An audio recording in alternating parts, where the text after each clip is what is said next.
Bloomberg Audio Studios. Podcasts, radio, news. You're listening to the Bloomberg Balance of Power podcast. Catch us live weekdays at noon Eastern on Apple CarPlay and Android Auto with the Bloomberg Business app. Listen on demand wherever you get your podcasts or watch us live on YouTube. Welcome to the Tuesday edition of Balance of Power on Bloomberg Radio, on satellite radio, and on YouTube, where you can find us right now live. Search Bloomberg Business News Live. You'll see our live stream here from Washington and New York. We always reserve a seat for you in the studio. So yeah, it's Tuesday. This is it, guys. 1 week. We are at the 7-day mark with dueling speeches today from the two candidates. We're going to be talking about both of them with Denver Riggleman in a moment as we survey the landscape here. President Biden, yes, Joe Biden is still the president, will be in Baltimore today, delivering remarks on his Investing in America agenda. As the two candidates take different paths, Kamala Harris staying here in Washington. This is an idea that's generated some controversy. Why aren't you in a swing state? She'll be on the ellipse, of course, conjuring images of January 6th.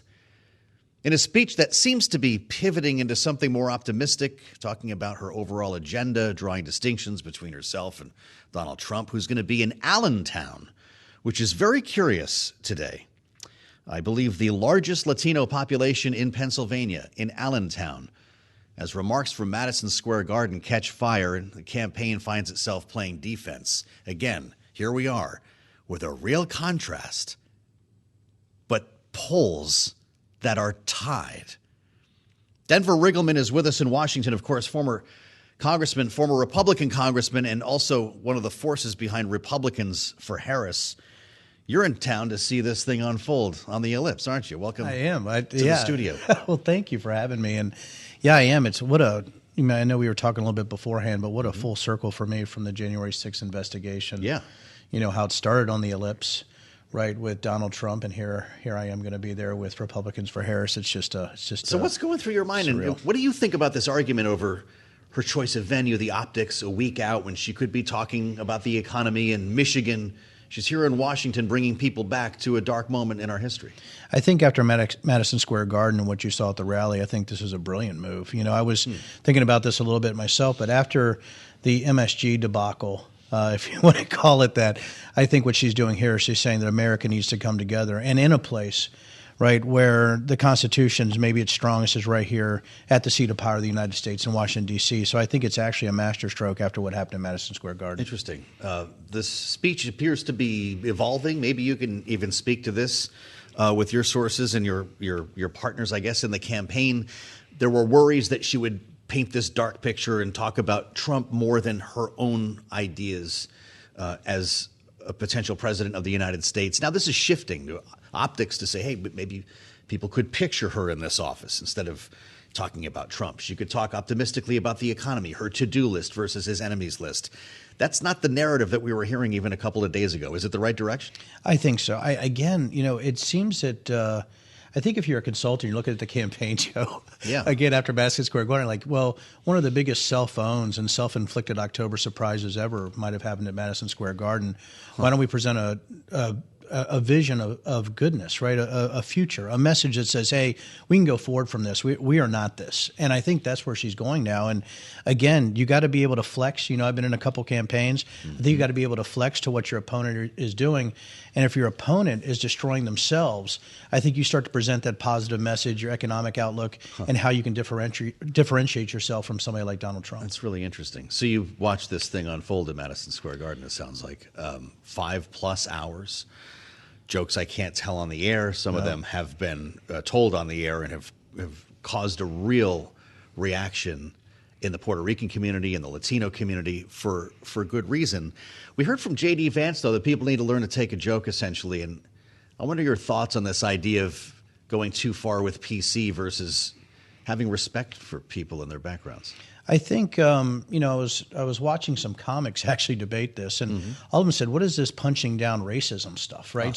Wow. I think racism is very difficult to joke around, especially when you're calling an entire an entire people, Puerto Ricans, an island of garbage, right? I think that's something that's not really a joke. That's something that's been part of their DNA for some time. I never knew that David Duke would be the MAGA visionary, right, from the beginning, based on the jokes that you saw out there. And I think that's what bothers people that were former Republicans or Republicans for Harris. They're seeing a party that's completely, I would say, it's just been besieged and saturated with racism and nativism. The campaign condemned the garbage island, whatever, line.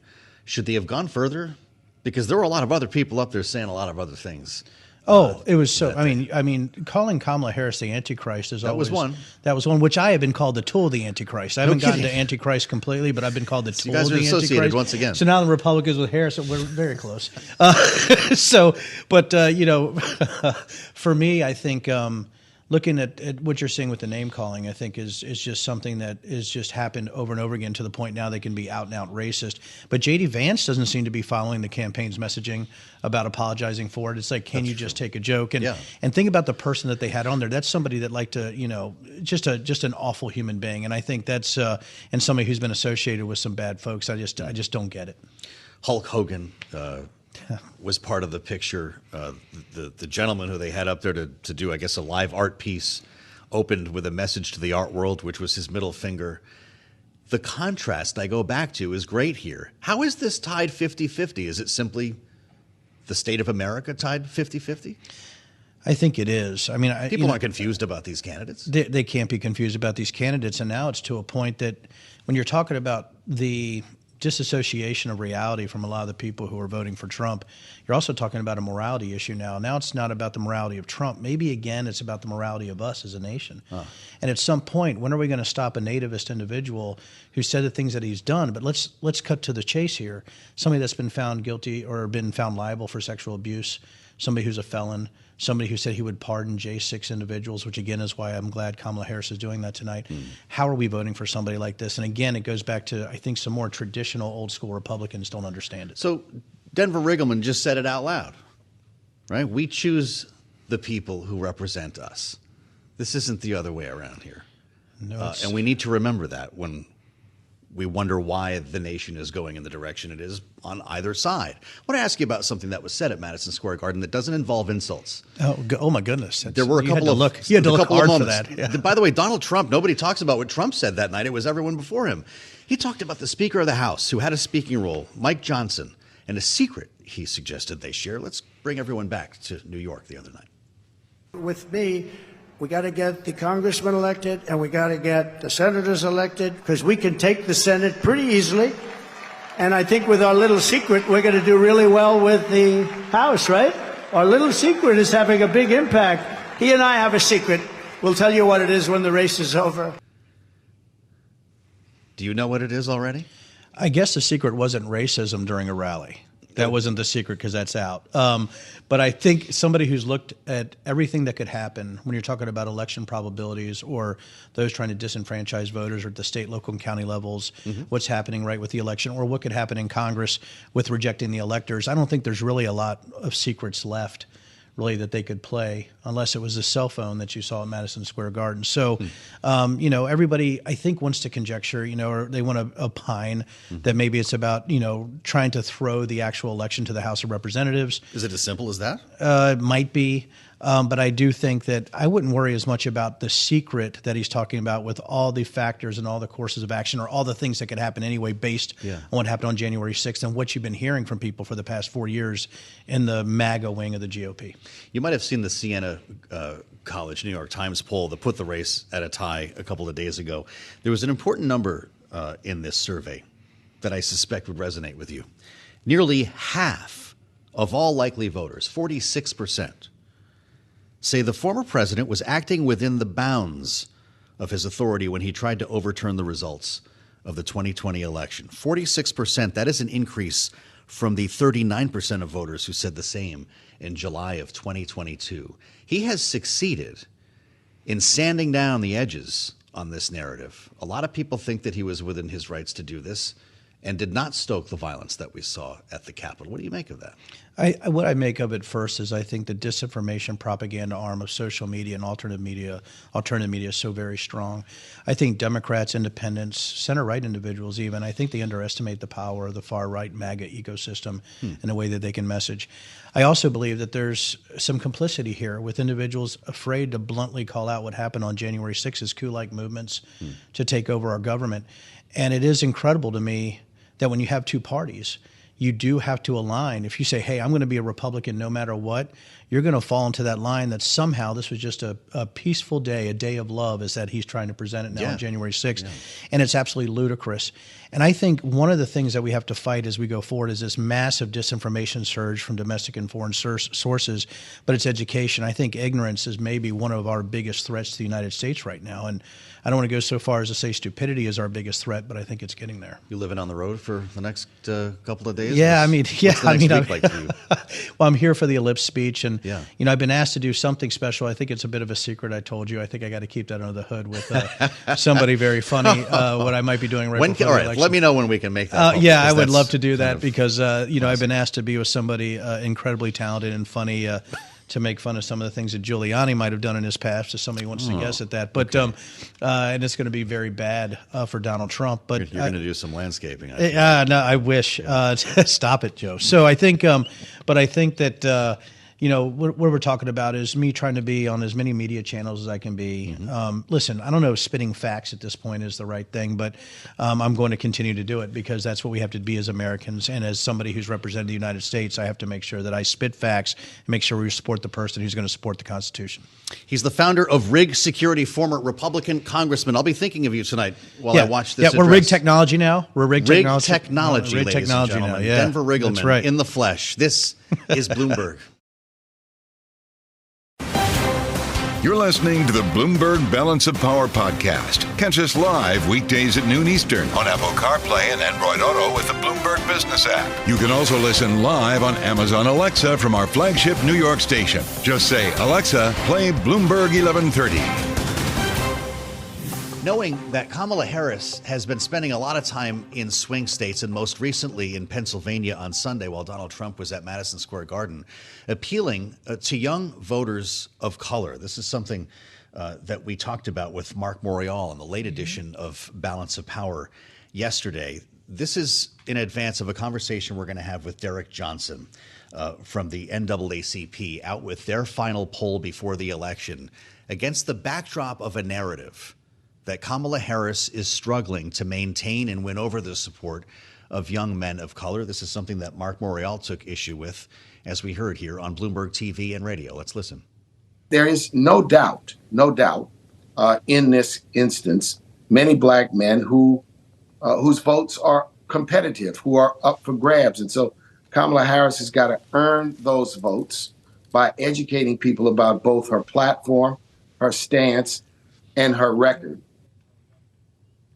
So as we consider those votes, as Joe alluded to, we do have new polling data out from the NAACP, which actually finds that Donald Trump's support among black men under the age of 50 is dwindling, dropping from 27% when they asked this same question in a survey last month to now 21%. In the meantime, Kamala Harris's support among this bloc has jumped from 51% to 59% over that same time frame. So for more on what's really going on here with this important demographic, we turn to Derrick Johnson, the president of the NAACP. Thank you so much for being with us here on Bloomberg TV and radio. There's just a week left to go to change the minds of black men, of black voters in general. What are you seeing in real time?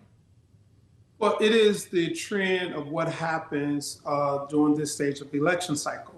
After Labor Day, people slowly begin to pay more attention, the average voter.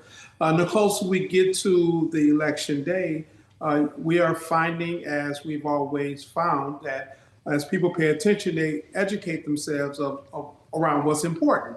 This election isn't about the individual candidates. It's not even about the political parties. It's about the public policy priorities. And the more young African-American voters, particularly those who are under 50, get factual information about what's at stake, we begin to see a shift, a gradual shift towards Vice President Harris. It was to be expected because during this period of time, this is what always happened.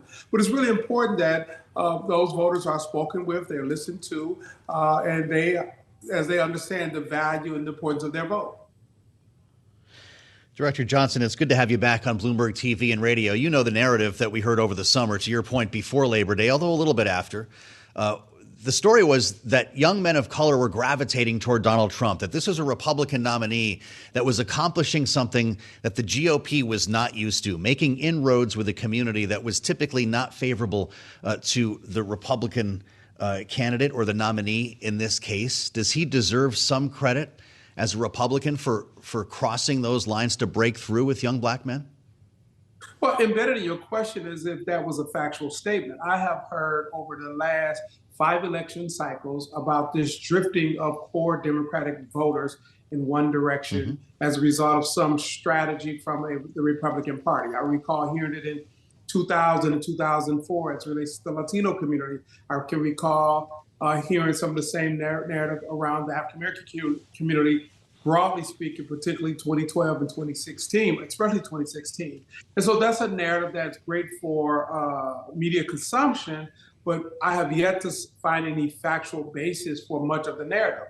The polling we did is a random sample, and originally it was a question around voters under 50 who are African Americans who felt no one was speaking to them, they're not being heard, and the importance of their vote. But as you close the timeline past Labor Day, as voters are spoken to, they are being heard, and they understand the impact and importance of their vote. As it relates to the public policy issues that are on the table, we begin to see the natural shift as we have identified in our poll. And polling is only a snapshot in time. This was early October. Now we've analyzed the poll. Considering what happened last week, and particularly Sunday, there's even a greater shift, I would predict. Well, as you allude to Sunday, there obviously were a number of racist remarks made at the Madison Square Garden rally for Donald Trump, not necessarily by the former president, but by many of those who spoke before him. What do you make of where we are rhetorically right now, Derrick, and what this signals about the way the country can move forward toward the advancement of all people, colored people included? Well, we've gone from the loss of stability in our public discourse around viable candidates to the loss of supporting the importance of democracy. What we witnessed on Sunday was a show of fascism. You know, I just completed Robert Caro's book on LBJ. He talks about the Nazi gathering in the 30s as a backlash to New Deal policies. And what he describes in his book and what I see that took place at Madison Square Gardens is very similar. You're talking about appealing to the lowest common denominator around the racial construct and ethnic background across the board. That has nothing to do with strengthening our democracy or the traditional debates around the role of government and taxing. That is about creating a space of otherizing whole communities and dehumanizing people in general. It's interesting. We heard from J.D. Vance, of course, Donald Trump's running mate on this, and he is obviously taking a different tack than you are in this case, Director Johnson. We're just getting this ready because he was asked about it and spoke to some of the offensive rhetoric that we heard at Madison Square Garden, remembering that he was there. He had a speaking role in this 5-hour rally. And even though he claims he didn't hear this joke, he reacted to the overall criticism. Here he is. My own view on this is, look, again, I haven't seen the joke. Maybe it's a stupid racist joke, as you said. Maybe it's not. I haven't seen it. I'm not going to comment on the specifics of the joke.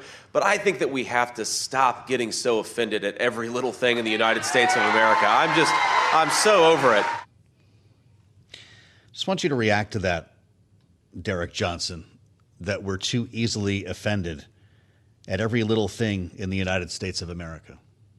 Deny its existence, diminish its impact, pivot back to the message, and then carry on with the message of otherizing individuals, demeaning communities, and trying to create a space where white supremacy exists. It was the same thing during the debate, that you use three strategic tactics. You call out xenophobia, they're taking our jobs. You put a racialized lens on it, those Haitians, and then you create a reality where you say these individuals are not even human by saying they're eating our dogs and cats. It's a strategy that's tried and true where you otherize communities to try to prop up and motivate a base to vote against all of these impending, not subhuman individuals who are taking something from us. And then when you get caught in that, you deny it existed, you try to marginalize its impact, and then you pivot back to your message.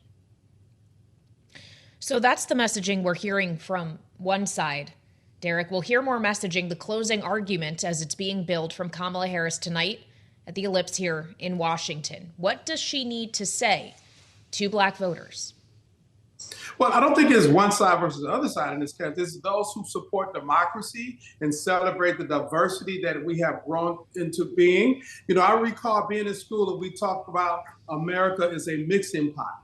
And it brings in ethnic groups and racial diversity from around the globe. Even former President Reagan talked about that we celebrate our diversity, that you could be Eastern European, you can be Catholic or Jewish, but once you become an American citizen, we're all Americans.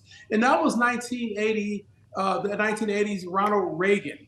Unlike anyone else, they say this is the leader of the party. He's the shining example, and they have departed so far from that example. This evening, I would only think that the vice president would speak to all Americans to talk about the strength of our democracy, the need to protect our democracy as we look forward to a future that's inclusive, productive, and continue to lead this globe as the leading democracy, and doing so without tearing anybody down and maligning any particular individual or community. We've only got about 30 seconds left, sir. Will Kamala Harris enjoy the same level of support from Black Americans that Joe Biden did in 2020? I believe that Americans will turn out to the polls, especially Black Americans, to support what could potentially be the first African and East Asian president female of this country.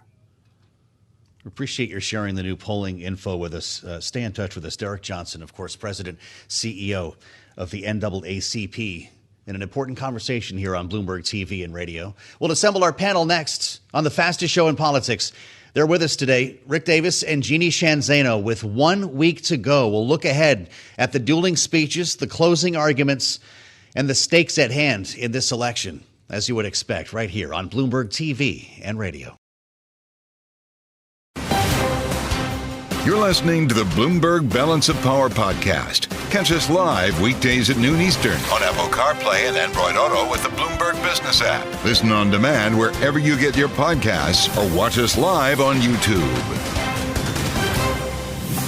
We look here on Balance of Power at the week ahead until Election Day on November 5th. As we know, the election already is well underway. Millions, tens of millions of ballots have already been cast, including in the states that ultimately could decide the outcome of this race. But November 5th is still the important day that at least Donald Trump is watching. He said this in Georgia yesterday. We stand on the verge of the 4 greatest years in American history. With your help from now until Election Day, we will restore America's promise, and we will take back the nation that we love. November 5th will be the most important day in the history of our country, and together we will make America powerful again. Fast forward to today, with 7 days to the election, 1 week out, dueling speeches right around 7 p.m. Eastern Time. Donald Trump will be in Allentown, Pennsylvania. He is expected to be greeted by protesters, Puerto Rican voters who are still sore about some of the language that was used. We were just discussing it with Derrick Johnson from the NAACP at Madison Square Garden on Sunday night. Allentown happens to be a majority Latino city where Donald Trump will be landing a bit later on. Kamala Harris again on the ellipse here in Washington, D.C. with what appears to be an evolving speech. We're going to talk about this with our signature panel now. Rick Davis and Jeanne Zaino are with us, Bloomberg Politics contributors. She is political science professor at Iona University. He is partner at Stone Court Capital and Republican strategist. Jeanne, what do you make of what seems to be the late hour reframing of this address, one that was aimed at calling out Donald Trump as a threat to democracy, to bring people back to those visceral feelings they had on January 6th, now being framed as a speech about optimism? She'll be talking about her to-do list and contrasting that with Donald Trump's enemies list. Is that a better tact? You know, I think it is. When we think about it in the most basic terms, she has to appeal to this 4 or 5% of undecided voters in 7 swing states. So these are people who, for whatever reason, are uncomfortable with Donald Trump, and Sunday gave them a lot more to be uncomfortable with, but are not quite sold on Kamala Harris. So she's got to do exactly what you just said, Joe, which is remind them why they are uncomfortable with Donald Trump and don't want to go back to that. And also give them that permission structure to support her. And I think of it as more than permission. I think of it as reminding ourselves she's only been at the top of this ticket for about 100 days. So it's not just giving them permission, but giving them a reason to vote for her, which is that she is competent, she is able, and they can picture her in the White House managing the economy and in a way that makes sense, and also protecting their rights and liberties, including the right to choose. So she's got to walk both of those lines for that small sliver that's still undecided and get them out to vote for her, at least some of them. Well, so Rick, what is your degree of confidence on her ability to do that, and to strike the right messaging tone, not necessarily all the dark, doom, gloom, threats to democracy, fascism, unfitness for office, but to also be a voice of positivity this evening, as it does seem the campaign is trying to spin us forward into saying this will be a different speech than perhaps we thought? Difficult to produce a great contrast ad where you talk, positively about your message and negatively about your opponent in the same 30 seconds. She's going to have an hour to do it, and it's still a difficult task to perform.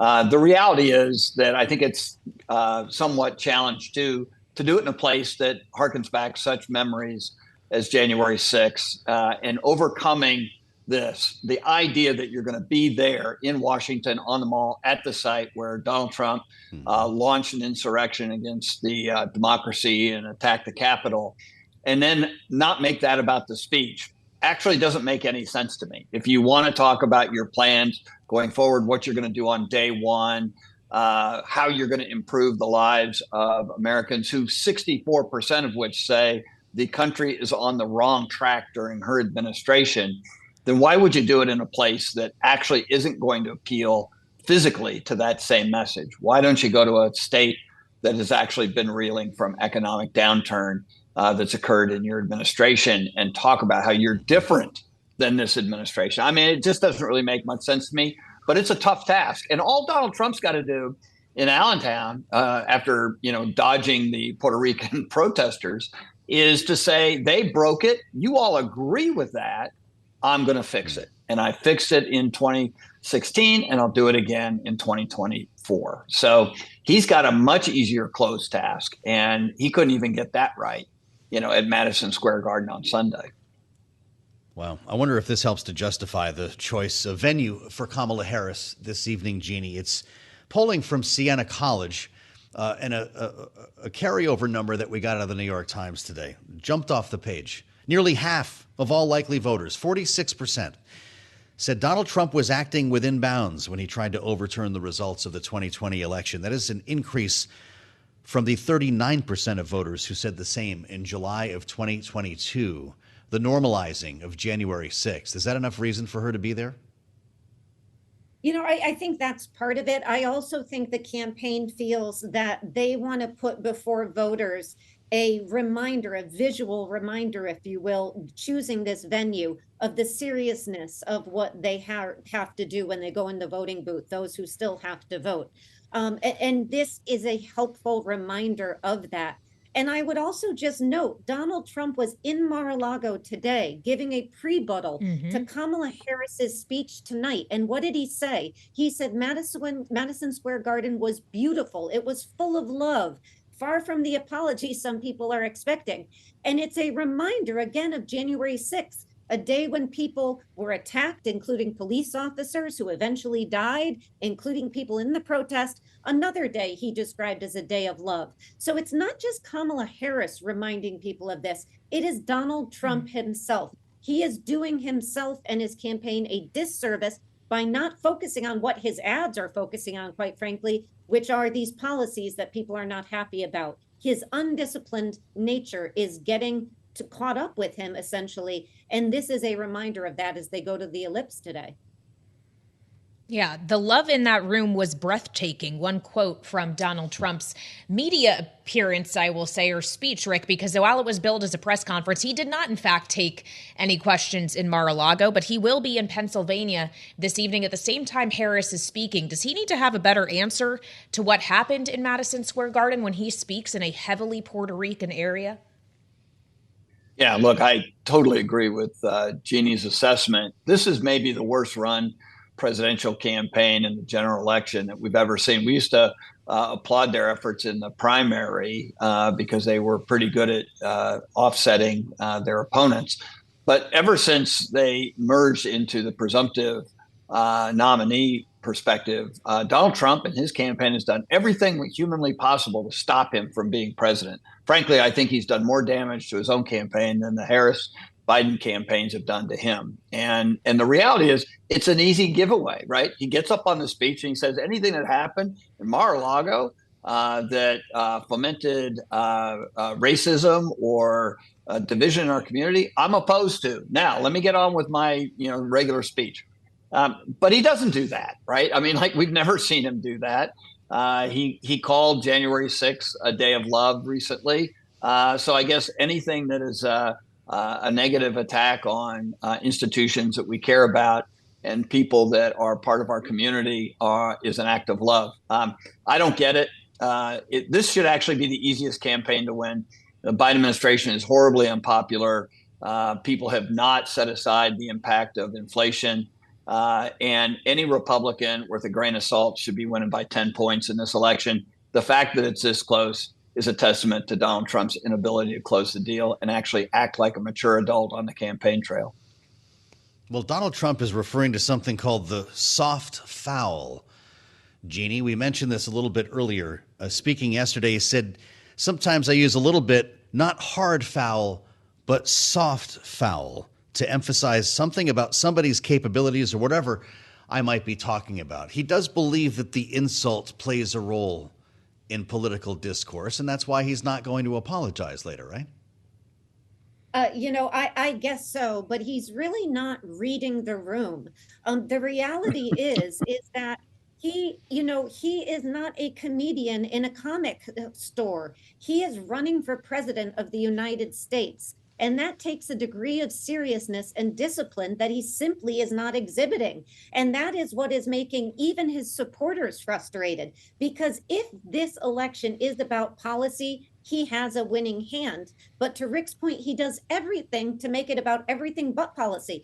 MSNBC got hit for talking about this rally that he had Sunday and sort of the affinity to Nazi rallies.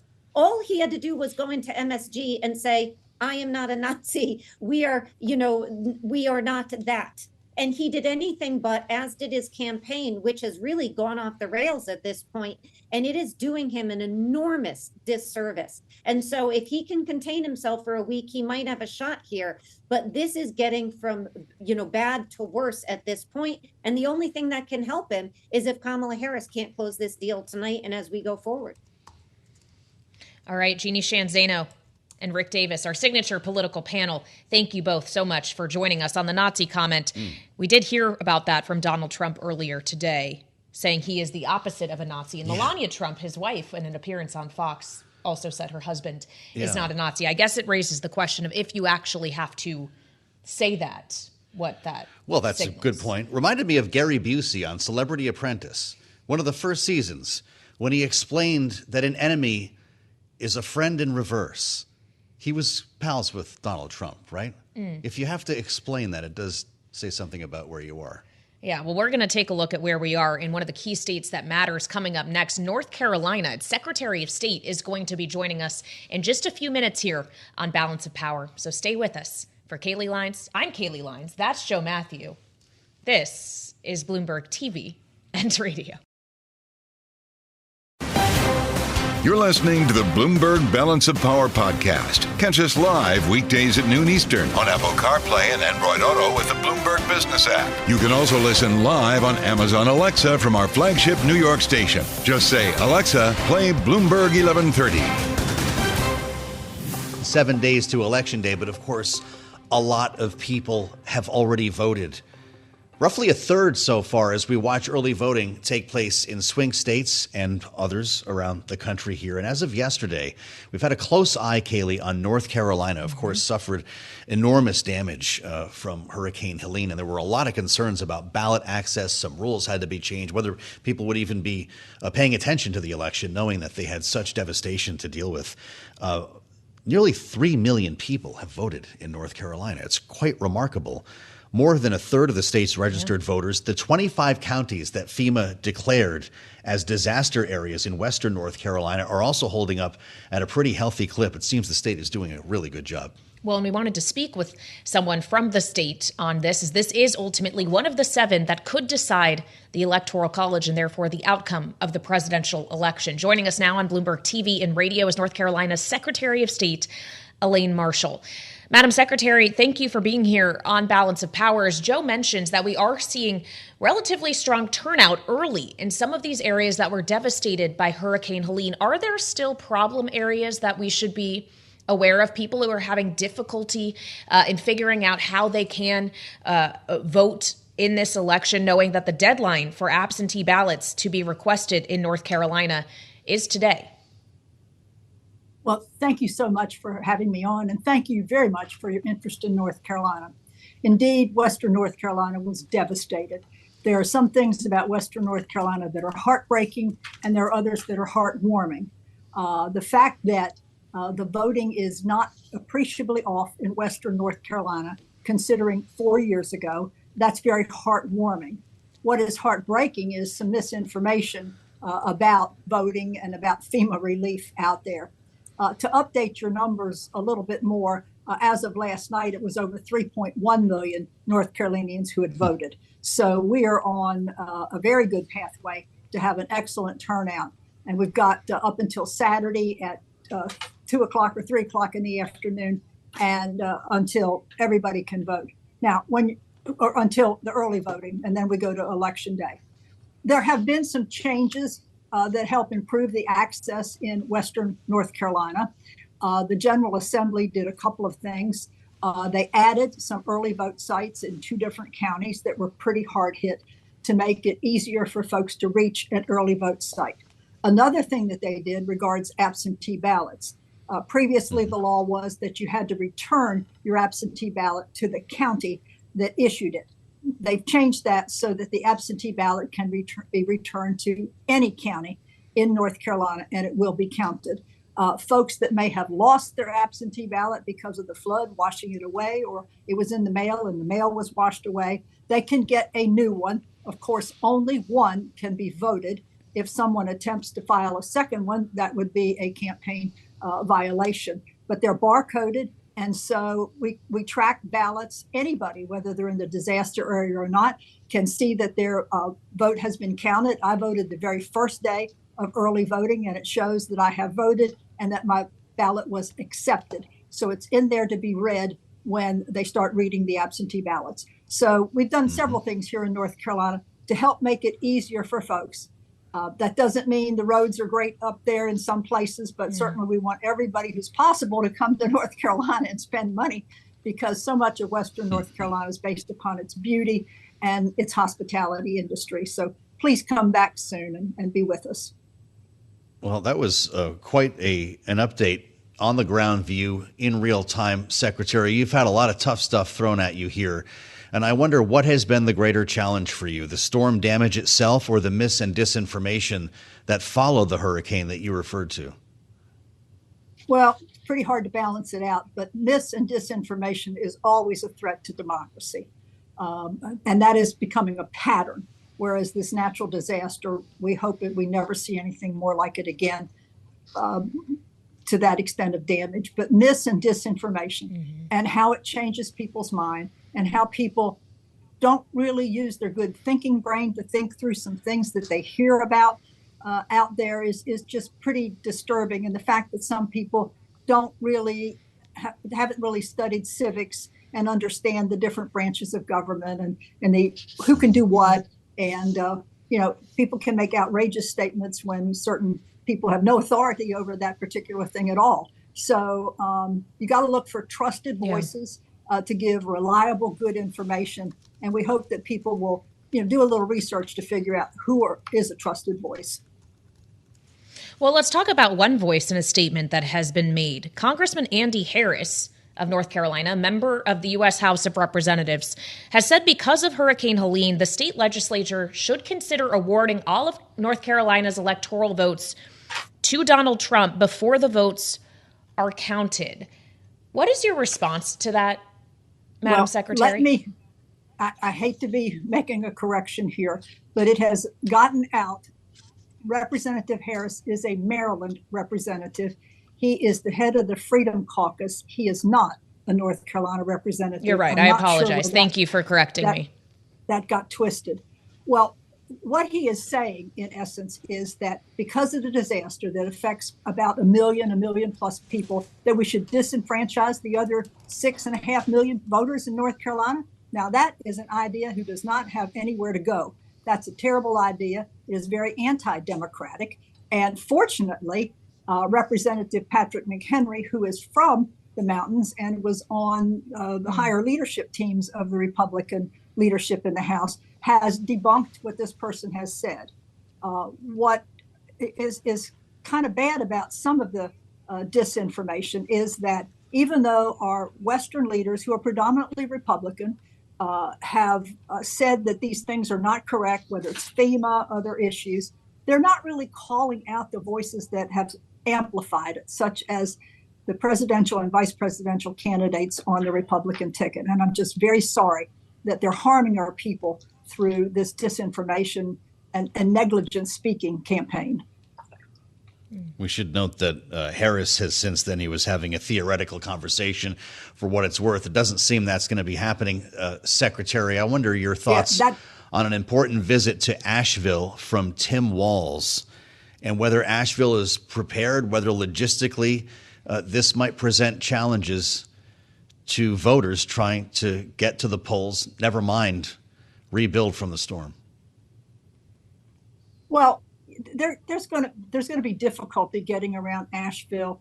That's one of the worst hit areas, and it's going to take some time for the state to go back and state and county to rebuild the infrastructure. But folks are hardy.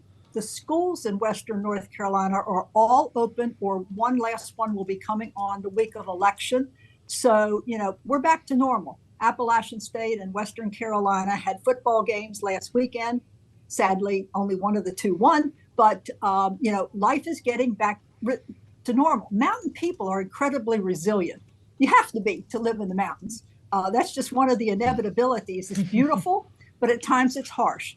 And so I've done economic development work for the state, and I have found leaders when I've talked to them about why did you pick North Carolina or the mountains, because there's not a lot of flat land in the mountains to build plants on, nor to have agricultural fields.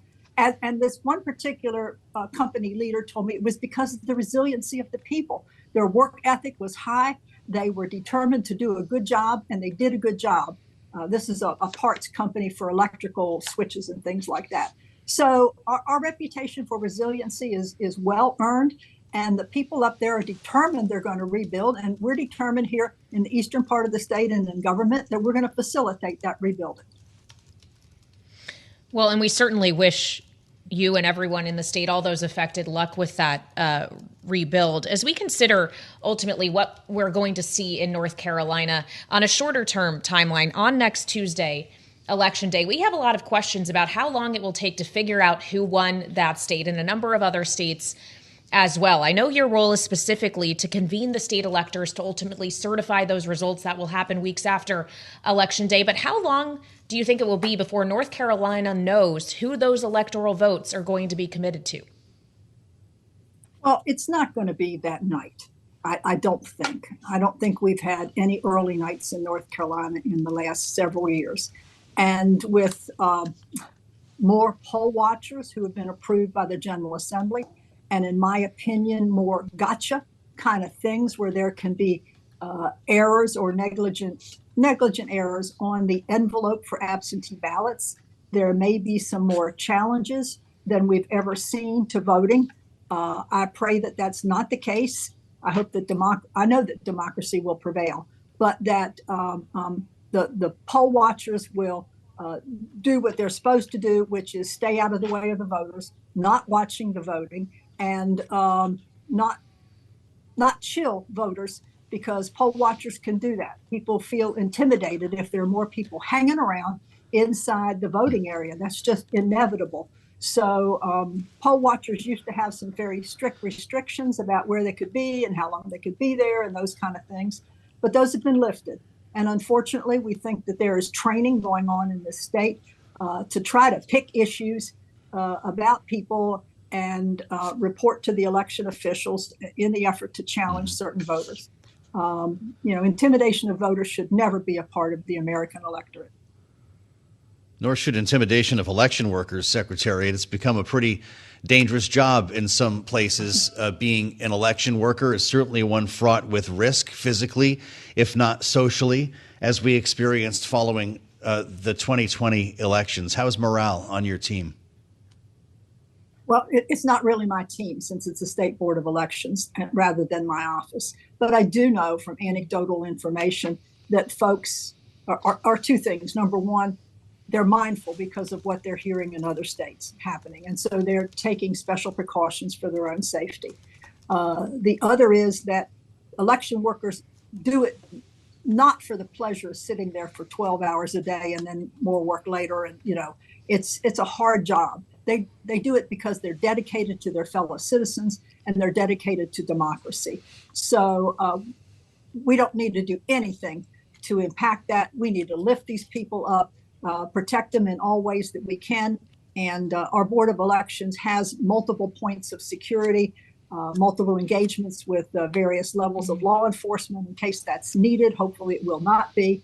But I think the public needs to know that the machines have been certified, they've been calibrated and reevaluated right before this election. They will be reevaluated at the end of the election to make sure that the machines are counting just right. And we have paper here in North Carolina so that we can go back and rebuild the vote if any machine for some reason malfunction, and our machines are not connected to the internet at all. So that type of interference, that's all, a bogus claim. There you have it from the source. North Carolina's Secretary of State, Elaine Marshall. Secretary, thank you so much for being with us here, and good luck surviving the next 7 days. There's a lot, of course, that the folks in North Carolina and the other swing states are going to be going through here in preparing to not only count the votes 7 days from now, Kailey, but get into the absentee ballots, the early voting. Yeah. As the Secretary just made some news here, more than 3.1 million voters in North Carolina have already had their say. It's incredible. And of course, millions more across some of these other battleground states we're watching, which does raise the question as we look ahead this evening to Donald Trump in Allentown, Pennsylvania, to Kamala Harris here in Washington speaking at the Ellipse. These so-called closing arguments, it's not a huge group of people that might be open to changing their mind based on these remarks.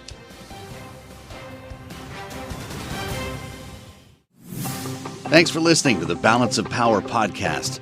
Make sure to subscribe if you haven't already at Apple, Spotify, or wherever you get your podcasts. And you can find us live every weekday from Washington, D.C. at noontime Eastern at Bloomberg.com.